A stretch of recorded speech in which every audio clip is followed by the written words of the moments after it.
Hello বন্ধুরা, আমার নাম গজেন্দ্র বিশ্বাস। বয়স ২৪ বছর, উচ্চতা ৫ ফুট ৬ ইঞ্চি। প্রতিদিন ব্যায়াম করার কারণে পেটানো চেহারা। আমার মায়ের সাথে ঘটে যাওয়া সত্যি ঘটনা অনেক সাহস নিয়ে তোমাদের সাথে শেয়ার করছি। এবার মূল কথায় ফিরে আসি। আমার মায়ের নাম আভা রানী বিশ্বাস। বয়স ৪৮ বছর। মা খুব একটা লম্বা না, ৫ ফুট থেকে কিছু কম। মায়ের ওজন খুব বেশি না, ৫০ কেজি হবে। তবে হালকা চর্বি আছে, সাথে সিজারের কাটা দাগ, যেটা আমার বোনের জন্মের সময় হয়েছিল। আমার বোন মাত্র ২ বছর বেঁচে ছিল। বোন মারা যাওয়ার পর মা বাবা দুজনেই খুব ভেঙে পড়ে। আমি ৫ বছরের ছোট ছেলে ছিলাম, তাই বোন হারানোর কষ্টটা খুব একটা বুঝতে পারিনি। মা বোন জন্ম হওয়ার পর অপারেশন করিয়ে নেয় যাতে আর বাচ্চা না হয়। বোন চলে যাবার পর বাবা খুব দুঃখী হয়ে পড়ে আর খাবারের প্রচুর অনিয়ম করে। এতে বাবার কিডনি খারাপ হয়ে যায়। তার কিডনির অসুখে বাবা মারা যায় আজ থেকে ১৪ বছর আগে। আমি আর বিধবা মাকে সেই থেকে বাড়ির বাকি লোকেদের কাছে অনেক অপমান সহ্য করতে হয়। বাবার পোস্ট অফিসে চাকরি ছিল, ওখান থেকে যে টাকা পায় তাতে আমাদের চলে। মা খুব শিক্ষিত না হওয়াতে বাবার চাকরি করতে পারে না। আমি ছোট থেকেই পড়াশোনায় ভালো ছিলাম, তাই ২ বছর আগে চাকরি পেয়ে যায়। ভালো পোস্টে ৬ মাস ট্রেনিংয়ের পর কলকাতাতে পোস্টিং হয় আমার মিউনিসিপাল কর্পোরেশনের সহকারী অফিসার হিসেবে। কলেজ লাইফে প্রচুর মেয়েদের সাথে সম্পর্কে জড়ালেও সব কাজে খুব পারদর্শী হয়ে পড়ি। বাবা চলে যাবার পর আমি ও মা একে অপরকে আঁকড়ে ধরে বেঁচে থাকি। বাড়ির বাকি লোকেদের অন্যায় ব্যবহারের পরও আমার বিধবা মা নিজের মনের জোরে আমাকে ভালোবাসা দিয়ে বড় করে তোলে। আমাদের ভাগে ২টি রুম, সাথে রান্নাঘর ও বাথরুম। ছোটবেলায় মায়ের সাথে ঘুমাতাম, কিন্তু মাধ্যমিক পরীক্ষার পর আলাদা ঘরে ঘুমাতে চাইলে মা মানা করে। তাই অন্য ঘরে পড়াশোনা করে রাতে মার সাথে ঘুমাতাম। কলেজে পড়ার সময় পড়া ছাড়াও ওইসব নিয়ে খুব ভাবতাম। আমার বাড়িতে লুকিয়ে লুকিয়ে ভিডিও দেখতাম আর বাথরুমে হাত দিয়ে। মা আমাকে আদর করত সবসময়, আর আমিও মাকে খুব ভালোবাসতাম ও শ্রদ্ধা করতাম। তবে মাকে কখনো অন্য নজরে দেখিনি। মা বাবা চলে যাবার পরও অন্য কোনো সম্পর্কে জড়াননি। আমাদের মাঝে কোনো তৃতীয় ব্যক্তিকে আনেনি। শুধু আমাকে ভালোবেসে নিজের সব চাহিদা বিসর্জন দিয়ে বেঁচে আছে। তাই মায়ের প্রতি আমি খুবই শ্রদ্ধাশীল। ২২ বছর বয়সে আমি গ্র্যাজুয়েশন পাশ করে আমি কোচিংয়ে ভর্তি হয়েও সরকারি চাকরির পরীক্ষার জন্য প্রস্তুতি নিতে শুরু করি। ধীরে ধীরে বান্ধবীদের সাথেও সব কাজ করতাম। সেটা আস্তে আস্তে বন্ধ হয়ে যায়, তাই হাত দিয়ে কাজ সারতে থাকি। ইতিমধ্যে মা সুগার ধরা পড়ে, তাই মার যত্ন, পড়াশোনা নিয়ে খুব ব্যস্ত হয়ে পড়ি। কারণ একটা ভালো চাকরি পেয়ে মুখে হাসি ফোটানো আমার একমাত্র লক্ষ্য হয়ে দাঁড়ায়। আমার চেষ্টা সফলও হয়।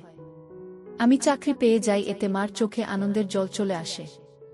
আমি চাকরি ট্রেনিংয়ের জন্য বাইরে যাই। ট্রেনিং শেষ হলে কলকাতাতে পোস্টিং পাই, তাই কলকাতা যাবার সিদ্ধান্ত নিই। কারণ আমি ভেবেছিলাম আগের চাকরিতে থিতু হয়ে তারপর মাকে নিজের কাছে নিয়ে যাব। মা রাজি না হলেও আমি জোর করে একা কলকাতায় চলে আসি, আর এক বেডরুম, বাথরুম আর কিচেনের একটা ফ্ল্যাট ভাড়া নিয়ে। নতুন চাকরির কাজের চাপে নিজের যত্ন নেওয়ার কথা কি ভুলে যায়। সারাদিন অফিস থেকে বাসায় ফিরে হোটেলের খাওয়া দাওয়া করি, আর অভ্যস্ত রেগুলার ভিডিও দেখি, আর হাত দিয়ে কাজ সারা আর সিগারেট টানা বাজে অভ্যাস শুরু করি। এতে হিতে বিপরীত হয়, আর আমার টাইফয়েড হয়ে যায়। খুব অসুস্থ হয়ে পড়ি। তখন মা খুব ভয় পেয়ে যায় আর মামাকে সাথে করে নিয়ে কলকাতাতে চলে আসে আমার সাথে একবারে থাকার জন্য। টাইফয়েডের ইনফেকশন কমে আসলে মামা চলে যায়। মামা চলে যাবার পরে মা সারাদিন আমার যত্ন করে, আমাকে খাইয়ে দেয়। আমার সব কাজ করে স্নান করিয়ে দিতে চাইলে আমি রাজি না হওয়াতে মা আমাকে বাথরুমে ধরে ধরে নিয়ে যায় আর দরজার বাইরে দাঁড়িয়ে থাকে। এভাবে আস্তে আস্তে সুস্থ হতে থাকি। ডাক্তার আরও কিছুদিন বেড রেস্ট নিতে বলে। এদিকে মা থাকাতে অনেক দিন ভিডিও দেখতে পারছি না, তাই ছটফট করছি, চালাই। এভাবে হঠাৎ করে একদিন ফোনে নেট ঘাঁটতে ঘাঁটতে একটা গল্পের সাইট খুলে গল্পের মেয়েটির জায়গায় পরিমণি মনে করি, আর ছেলেটির জায়গায় নিজেকে। এভাবে নিজেকে শান্ত করি। এভাবে আর ২ মাস কেটে যায়। এরপর একদিন রাতে মা খুব চাপের ছিল। তোমার দূরে বাথরুমের ভিতরে ঢুকে লাইট জ্বালিয়ে কোনোমতে পেচ্ছাপ করতে বসে। মা হয়তো ভেবেছিলে আমি ঘুমোচ্ছি, তাই দরজা বন্ধ করে। কিন্তু আমি গল্প পড়ছিলাম। তাই মাকে দেখে ফোন নামিয়ে পাশে রেখে দিই। ঘুমানোর অভিনয় করি, হঠাৎ মাকে এভাবে দাঁড়াতে দেখে দরজার দিকে তাকায়। আর আমার মাথা নষ্ট হওয়ার জোগাড়। কোনোদিন আমাকে এভাবে দেখিনি। পরক্ষণেই নিজেকে সংযত করি ও ভৎসনা করি। মাকে আমি কিছু বুঝতে দিই না। কিন্তু রাতে মা যখন আমাকে ধরে ঘুমায় তখন কেন জানি না আমার কেমন জানি হয়। নিজের মধ্যে এই পরিবর্তন আমাকে অবাক করে দেয়। এর মধ্যে একদিন রাতে গল্প করছিলাম। হঠাৎ একটা মা ছেলের গল্প পাই। তারপরে মাথা আমার কাজ করা বন্ধ করে দেয়। একটু আলাদা রকম ফিলিং হয়। নিজের ওপর রাগ হয়, কিন্তু আলাদা রকম উত্তেজনা হয়। একটার পর আরেকটা গল্প করতে শুরু করি। ধীরে ধীরে আসক্ত হয়ে পড়ি। এমন পাগল হয়ে যায় যে গল্পের মায়ের জায়গায় আমার বিধবা মা ও নিজেকে কল্পনা করি। বাবা, তুই এখন ঘুম আসেনি? কত রাত হলো? এমন করলে তো আবার শরীর খারাপ করবে। তাড়াতাড়ি ঘুমা আর ফোন ঘাঁটা বন্ধ কর। আমি একটু ঘাবড়ে যাই, কারণ মা আমার বুকে হাত রেখেছি। ভাগ্য ভালো একটু নিচে রাখেনি, তাহলে খুব বাজে ঘটনা ঘটে যেত। বাবা মারা গেছে প্রায় 18 বছর। মারও জানা আছে নিশ্চয়ই বাড়িতে আমার বিদ্যা অভুক্ত না থাকে। বাইরে কেন যাব? আমাদের মধ্যেও কিছু হলে সেটা একেবারে সুরক্ষিত হবে, কেউ জানবে না, আর বাচ্চা হওয়ার ভয় নেই। কিন্তু বড় প্রশ্ন হলো আমি মাকে রাজি কি করে করব? ট্যাবলেট বা ঘুমের বড়ি দিয়ে কাজ করা আমার পছন্দ না। যা হবে অর্গানিকভাবে, মায়ের ইচ্ছাতেই। কিন্তু সেটা কিভাবে হবে বুঝে পাই না। প্রচুর রিসার্চ করি কিন্তু কোনো লাভ হয় না। আমি বিপাকে পড়ে যাই। কিভাবে কি করব? চোখের নিচে কালো দাগ পড়ে যায়। শুধু জিজ্ঞেস করে, বাবা তোর কি হয়েছে? কিন্তু আমি কিছু বলতে পারি না। আমার জন্মদিনের দিন নিজের মতো করে আয়োজন করে আমরা আনন্দ করি। এরপর মা আমাকে বলে, জন্মদিনে কি উপহার নিবি বাবা? আমি তখন বলি, মা তুমি সুখী থাকবে, খুশি থাকবে, তোমাকে ভালো যেন রাখতে পারি সেই আশীর্বাদ দাও। মা বলে, তুই আমার খুব ভালো ছেলে, আমার স্বপ্নগুলো পূরণ করছিস, আমি খুব খুশি। এই কথা বলে মা কপালে আর গালে একটা হামি দেয়, আমিও একটা হামি দিই। এরপর মা বলে, বাবা একটা সত্যি কথা বলতো, রাতে কি ঘুম আসে না? তোর চেহারাটা তো কেমন হয়ে যাচ্ছে, আমার থেকে কি করছিস? আমি কইলাম, কিছু কথা আছে, সেটা তোমাকে বলা যাবে না। এই ঘটনার দুদিন পর রবিবার দুপুরে মাঝখান থেকে বের হয়। আমি শুয়ে শুয়ে টিভি দেখছিলাম। হঠাৎ দেখি মাথা হালকা পিছলে যায়। আর মা আলনা ধরে নিজেকে সামলানোর চেষ্টা করে। এই ধস্তাধস্তিতে মা এক সেট হয়ে যায়। আর এই অবস্থায় আমি দেখে ফেলি। মা খুব লজ্জা পেয়ে যায়। আর যখন দেখি আমি তাকে দেখছি, তখন মা আমাকে কইল, বাবা দিকে তাকাও, আমার লজ্জা লাগছে। সাথে সাথে সারা দিয়ে ঢেকে নীল আর একটা নাইটি নিয়ে দৌড়ে বাথরুমে চলে গেল মা। অনেকক্ষণ হলো বাথরুম থেকে বেরোচ্ছে না দেখে আমি মাকে দেখতে থাকলাম। কিন্তু মা দরজা খুলছে না। অনেক জোরাজুরির পর মা দরজা খুলল। কিন্তু মায়ের মুখ গম্ভীর। আমি মাকে কইলাম, কি হল তোমার মা? উত্তরে মা কইল, বাবা খুব বাজে ব্যাপার ঘটে গেল। এখন আমি তোর সামনে স্বাভাবিকভাবে থাকব। মা আমার হাত ধরে কইল, বাবা তুই আমার সব দেখে ফেলেছিস? উত্তরে আমি একটু ইতস্তত হয়ে বলি, হ্যাঁ মা, সব কিছু দেখে ফেলেছি। মা মাথায় হাত দিল আর কইল, খুব খারাপ হল জিনিসটা। আমি বলি, না, এটা অতটাও বড় ব্যাপার না। তখন মা বলে, কি বলছিস? আমার সব দেখে ফেললি আর বলছি কোনো ব্যাপার না। উত্তরে কইলাম, মা অত ভাবছ কেন তুমি? বাইরের কোনো তৃতীয় ব্যক্তি তোমাকে দেখিনি। আমি তো তোমারই অংশ। আমি দেখেছি তুমি নিজের ইচ্ছেতে তো আমাকে সব দেখাওনি, ভুল করে হয়ে গেছে। নিজের ইচ্ছেতে দেখালে আলাদা ব্যাপার ছিল। আর তুমিও তো আমাকে কত এক্সিট অবস্থায় দেখেছ। তাহলে কি আমি লজ্জা করে বসে থাক? ঘরে চলো। এটা শুনে মা বলছে, বাবা সে তো ছোট থাকতে দেখেছিস, এখন তো কত বড় হয়ে গেছিস। আর আরেকটা কথা, নিজের ইচ্ছেতে যদি আমাকে দেখে ফেলতে তখন কি আমাকে খারাপ ভাবতে? আমি রেগে গিয়ে কইলাম, আগে শীতের পোশাক পরো, আমার খিদে পেয়েছে, একসাথে খাবো। তারপর আমি একটু বাইরে যাব। আমি স্নান করে আসি, তুমি পুজো দিয়ে নাও। আমি বাথরুমে গেলাম আর হাতের কাজ সেরে নিলাম। আমার মাথা ঘুরে গেল। আমি তাড়াতাড়ি সব পরিষ্কার করে স্নান করতে লাগলাম। আমাকে নিয়ে ভাবতে লাগলাম, যেভাবেই হোক মায়ের সাথে কাজটা করতে হবে। আমি হালকা হালকা ইশারা দেবে আমাকে। এইভাবে স্নান করে বেরিয়ে দেখি মা খাবার রেডি করে ডাইনি নিয়ে বসে আছে। আমি চুল আঁচড়ে বরিস পায়ে লাগিয়ে খেতে বসলাম। আর চোখে মাকে দেখছি মা নিচু হয়ে খাচ্ছে দেখে আমি কইলাম, মা কি হয়েছে? তোমার যা হয়েছে সেটা ভুলে যাও তো। মা বলছে, বাবা আমি বলতে পারছি না, খুব লজ্জা লাগছে। এই কথা শুনে আমি নিজের রাগ সামলে নিয়ে বলি, মা আমি কি করে তোমারে লজ্জা কাটবে তুমি বল। তো মা বলে, আমি কিছু জানি না রে বাবা। আমি এবার বলি, ঠিক আছে, তোমার এই গুণটা মুখ আমার দেখতে ভালো লাগে না। তুমি ছাড়া আমার আর কেউ নেই। আমি তোমার সামনে এক সেট হয়ে যাবা, তুমি দেখে নিও। তাহলে তোমার লজ্জা যদি কাটে। আর মা তুমি পোশাক পরেও যতটা সুন্দরী, পোশাক ছাড়াও তত সুন্দরী। এটা শুনে মা একটু থমকে গেল। তখন আমি মাকে বলি, আমি 8টার দিকে বাড়ি ফিরে আসি, তারপর সব কথা হবে। আমি বেরিয়ে আমার এক বন্ধুর সাথে আড্ডা দিতে চাই, কিন্তু মন লাগছে না। তাই 6টার দিকেই বাড়ি ফিরে আসি। মা আমাকে আসতে দেখে বলে, এত তাড়াতাড়ি চলে এলে যে? আমি বলি, তুমি এমন গোমরা হয়ে বসে থাকবে আর আমি বাইরে আড্ডা দিই, সেটা হয় না। আর আকাশটাও খারাপ করেছে, ঠান্ডাও লাগছে ভালো, তাই চলে এলাম। আমরা একসাথে চা খাই। তারপর মাকে বলি, এবার তুমি আমাকে খুলে কইল, কি হয়েছে তোমার? তো মা কইল, তুই আমার সব দেখলি, তোর বাবা ছাড়া আর কেউ আমাকে দেখিনি। আজ তুই দেখলি কেমন লাগছে? তোর সামনে আসতে লজ্জা লাগছে। খুব ভালো ছিলাম, যে কোনো অভাব ছিল না, কিন্তু কি জানি কি হচ্ছে। তখন আমি রেগে যাই আর বলি, তোমাকে পুরোপুরি এক সেট প্রথম দেখেছি হয়তো, কিন্তু তোমার প্রায় প্রতিটি অঙ্গ আমি দেখেছি। যখন তুমি রাতে বাথরুম যেতে দরজা বন্ধ না করে। না, এটা শুনে একটু হয়ে যায়। এরপর আবার আমি বলি, এই মাঝ বয়সেও এত মেনটেন করে রেখেছে। পেটের ছেলে দেখেছে, তাতেও লজ্জা জিজ্ঞেস করতে না আমি কেন ঘুমাই না? সেটার উত্তর হল, রাতে ঘুম আসে না। 25 বছর বয়সে যে জ্বালা হয়, সব ছেলে ঠিক তেমনি জ্বালা আমার, কাউকে বলতে পারি না। তাই ভালোবাসার অভাবে আমার এই অবস্থা। মা তখন বলে, নিজেকে সংযত করার অন্য একটি উপায় আছে, সেটা করে একটু আরাম পাবে। কিন্তু শরীরকে এভাবে কষ্ট দিস না বাবা। তখন আমি বলি, মা আমার কষ্টের পরিমাণ অনেক, তাই তোমাকে কইলাম, সন্তানের কষ্ট মা ছাড়া আর কেউ বুঝবে না। মা বলে, আমি জানি বাবা। একটা কথা বলি, আমিও তো নিজের চাহিদা ভুলে তোর জন্য বেঁচে আছি। তুই নিজে কষ্ট পেলে আমার কষ্ট হয়। বাবা আমাকে একটু সুখ যে। বাবা আমি তখন বলি, তোমাকে সুখী করা আমার একমাত্র উদ্দেশ্য। আজকে রান্না করতে হবে না, বাইরে থেকে খাবার অর্ডার করছি। কাল তো ছুটি, কালকে বাড়িতে আছি, তাই হালকা খাওয়া যাবে না।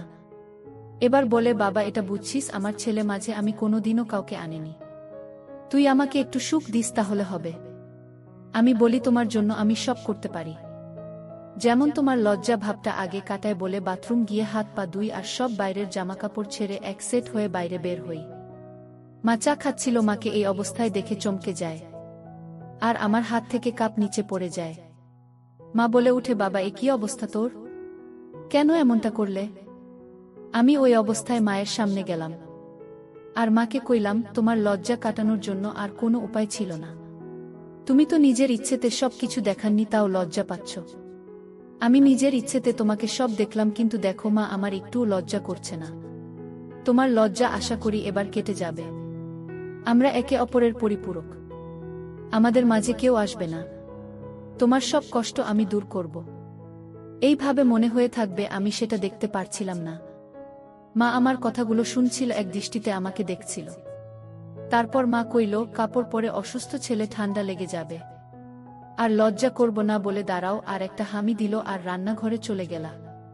নিজেকে আয়নাতে একবার দেখলাম আর ভাবলাম, চেহারাটা বেশ আমার। আমি এবার পোশাক পরে নিলাম। ইতিমধ্যে খাবার চলে আসলে আমরা তাড়াতাড়ি খেয়ে নিলাম। বাইরে ঝড় বৃষ্টি শুরু হলো, লোডশেডিং হয়ে গেল। আমরা সব ঠিকঠাক বন্ধ করে ইনভার্টার দিয়ে ছোট বাল্ব জ্বালিয়ে সবার জন্য রেডি হলাম। আমাদের ফ্ল্যাটটা 3rd ফ্লোরে, একটি ফ্ল্যাট কি আছে, কিন্তু ওনার বাইরে থাকে। আমাদের উপরে টেরাস গার্ডেন বা শুয়ে পড়ল। আমি বাথরুমে গিয়ে মা কথা ভেবে কাজ করতে লাগলাম, কিন্তু মা ডাকাডাকি করাতে ঘরে চলে আসলাম। মা ঘরে আসতেই জিজ্ঞেস করল, এতক্ষণ কি করছিলে? আমি কইলাম, পটি করছিলাম। তো মা হঠাৎ বলে উঠল, পটি করছিলি না, অন্য কিছু করছি কে জানে। আমি কিছু কইলাম না, জল খেয়ে সোজা বিছানায় উঠলাম ও কম্বল গায়ে দিয়ে মাকে কইলাম, মা আরো গল্প করি। নিজেদের সুবিধা অসুবিধা সব বুঝি, কেবল 10টা বাজে, কাল ছুটি, দেরি করে উঠব। মা কইল, ঠিক আছে, আজ থেকে আমি তোকে ঘুম পাড়িয়ে দেব। আমি বলি, মা একটা কথা জিজ্ঞেস করব, লজ্জা পাবেন না বা রাগ করবে না? তো মা কইল, আমার লজ্জা তুই কাটিয়ে দিয়েছিস না। স্কাইওয়ে পড়তে আমার সামনে লাস্ট এক্সিট হয়েছিস। আজ আবার হোলি, আর তুই যদি নিজে মনের সব কথা আমাকে না বলিস তাহলে আমি রেগে যাব, আর তার থেকেও বেশি কষ্ট পাব। আর ভাববো আমার ভালোবাসা থেকেই কমতি থেকে গেল যে তোর আমি প্রিয় বন্ধু হতে পারলাম না। আমি এটা শুনে বলি, তোমাকে কোনো কষ্ট আর পেতে হবে না। তোমার সব চাহিদা আমি পূরণ করব। তুমি চাইলে আমাকে স্নানও করিয়ে দিতে পারো। তোমার যেভাবে খুশি, আমি মানা করব না। এবার বলো তো মা, নিজেকে কি করে তুমি সম্মত রাখতে আর কি করতে যেটা আমি করতে পারছি না, প্লিজ বলো। এই কথা শুনে মা বলছে, বাবা আমি খুব খুশি হলাম যে তুই নিজের মনের কথাগুলো খুলে বলছিস। তখন আমি কইলাম, মা আমি সবসময় তোমাকে সব বলতে চাই, তবে তুমি যদি অস্বস্তি বোধ করো তাই বলতাম না। আর তুমি যা লজ্জা পাও তাই বলতাম না। তুমি ফ্রি হয়েছ তো আমি আমার সব তোমাকে উজাট করে দেব, যেমনটা তুমি চাও। আমার বিধবা মা, আমার প্রিয় বন্ধু আছে, আর কাউকে লাগবে না। তারপর বলতে শুরু করলো, বাবা তুই এটা ভাবিস না আমাকে শারীরিক কষ্ট পেতে হয়নি। উত্তর কষ্টের পরিমাণটা হয়তো অনেক, কিন্তু আমার কষ্ট কিছু কম ছিল না। অন্য কারো সাথে সম্পর্কে আমি জড়াইনি। তোর মুখ দেখে নিজেকে সংযত রেখেছি, কখনো কখনো নিজেকে নিজেই ঠান্ডা করতাম। বাস আর কিছু না, জানতাম এটা শরীরের জন্য ঠিক না, কিন্তু আমার আর কিছু করার ছিল না।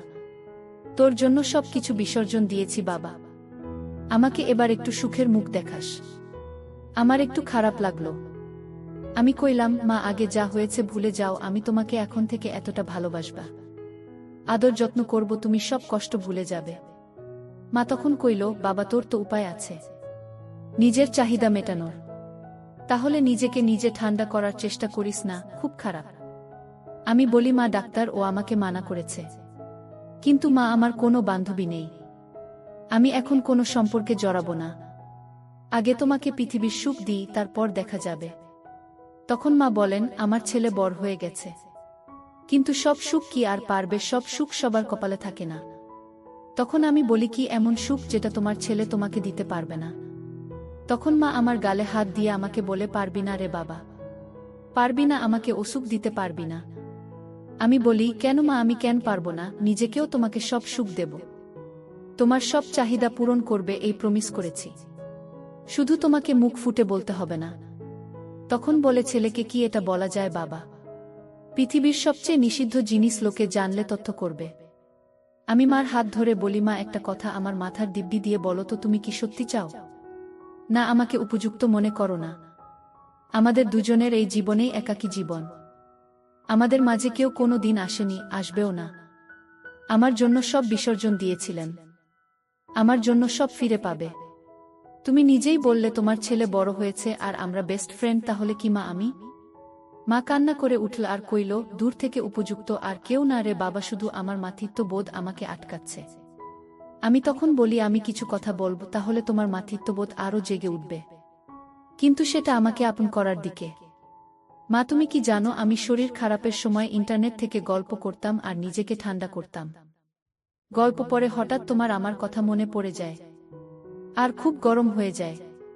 মনের চাহিদা তোমাকে পাবার চাহিদাতে পরিবর্তন হয়, কিন্তু কোনো পথ খোলা না থেকে খুব কষ্ট পাই।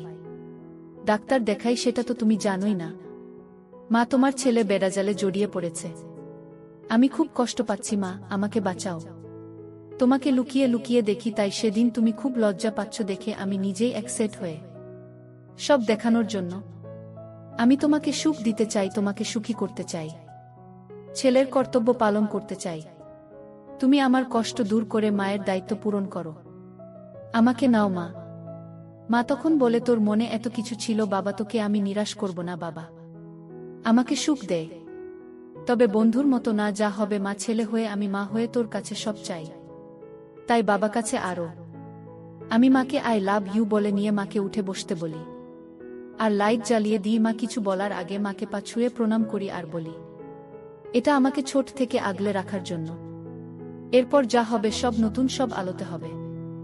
আর যদি কোনো ভুল ত্রুটি করিও ক্ষমা করে দিও বলে কাজ শুরু করে দিই।